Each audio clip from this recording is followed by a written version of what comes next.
ফুলশয্যার রাত যে কোনো দম্পতির কাছে সবচেয়ে স্মরণীয় মুহূর্তগুলোর একটি। এই ফুলশয্যার রাতকে কেন্দ্র করে পৃথিবীর বিভিন্ন অংশে প্রচলিত রয়েছে বিভিন্ন ধরনের রীতি। ভারতীয় উপমহাদেশের নানা জায়গায় ফুলশয্যার রাতে বরের দুধ খাওয়ার রীতি রয়েছে। ফুলশয্যার জন্য নির্দিষ্ট ঘরে রাখা থাকে কেশর ও পেস্তা কিংবা হলুদ মেশানো দুধের গ্লাস। সাধারণত নববধূ নিজের হাতে স্বামীকে দুধ খাইয়ে দেন। কিন্তু এই রীতির ব্যাখ্যা কি? কেন সদ্য বিয়ে করা পুরুষটি দুধ খান ফুলশয্যার রাতে? কেন নববধূ দুধ খান না? আসুন জেনে নেওয়া যাক। বিশেষজ্ঞরা জানাচ্ছেন, ফুলশয্যায় দুধ পানের রীতি অতি প্রাচীন। আসলে প্রাচীন যুগ থেকে ভারতীয় কৃষি ও অর্থ ব্যবস্থায় এবং দৈনন্দিন জীবনে গোদুগ্ধের বিশেষ গুরুত্ব রয়েছে। সেই কারণে গরুর দুধকে অত্যন্ত শুভ বলে মনে করা হয়। অনেক সামাজিক অনুষ্ঠানেই তাই গরুর দুধের গুরুত্বপূর্ণ ভূমিকা লক্ষ্য করা যায়। কোন রকমের অভিষেক অনুষ্ঠানে ব্রাহ্ম মুহূর্তে উনুনে বসানো দুধ উঠলে তা শুভ লক্ষণ বলে মনে করা হয়। আলতা মেশানো দুধের থালায় পা রেখেই শ্বশুর বাড়িতে নিজের যাত্রা শুরু করেন নতুন বউ। অন্নপ্রাশন ও অন্ত্যেষ্টিক্রিয়া অনুষ্ঠানেও দুধের বিশেষ ভূমিকা রয়েছে।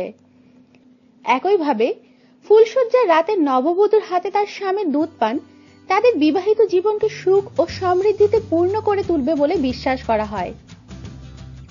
কিন্তু বিশেষভাবে ফুলশয্যার রাতেই কেন খাওয়া হয় দুধ? কেনই বা নববধূ সেই দুধ পান করেন না? সেই সমস্ত প্রশ্নের উত্তর নিহিত রয়েছে আয়ুর্বেদ শাস্ত্রে। আয়ুর্বেদ শাস্ত্রের ব্যাখ্যা হলো, ফুলশয্যার রাত হলো স্বামী স্ত্রীর প্রথম মিলনের রাত। সেই মিলনকে আরো আনন্দময় ও স্মরণীয় করে রাখতেই দুধ পান করেন বর। প্রাচীন আয়ুর্বেদ গ্রন্থ অষ্টাঙ্গ সংগ্রহের ক্ষীর বর্গ নামক অধ্যায়ে বলা হচ্ছে, দুধ হলো বৃষ্য বা কাম উদ্দীপক, অর্থাৎ কামিচ্ছা ও কামশক্তি বৃদ্ধিতে সহায়ক। আর এই বৃষ্য কেবল পুরুষের শরীরেই কার্যকর হয়, কারণ দুধ পুরুষ শরীরের শুক্র ধাতুকে উজ্জীবিত করে। কিন্তু সাধারণত শরীর শীতল হয় দুধের প্রভাবে। ওই আয়ুর্বেদিক পরামর্শ মেনেই প্রাচীন কাল থেকে ফুলশয্যায় বরের দুধ খাওয়ার রীতি চলে আসছে। কিন্তু সত্যিই কি দুধ কামশক্তি বৃদ্ধি করতে সক্ষম? কি বলছে আধুনিক বিজ্ঞান? এ ব্যাপারে কলকাতার চিকিৎসক মনতোষ আশ্চর্যের সঙ্গে যোগাযোগ করা হলে তিনি জানান, অ্যাফ্রোডিজিয়াক পাওয়ার কিংবা কামশক্তি বর্ধক হিসেবে দুধের আলাদা কোনো মূল্য নেই। বাদাম, মধু কিংবা কাঁচা ডিম নিয়মিত খেলে মানুষের যৌন শক্তি কিছুটা উন্নত হয়।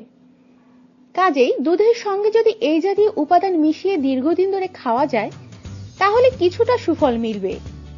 কিন্তু মিলনের আগের মুহূর্তে বাদাম বা মধু মেশানো দুধ খেলে হাতে নাতে কোনো উপকার পাবেন না।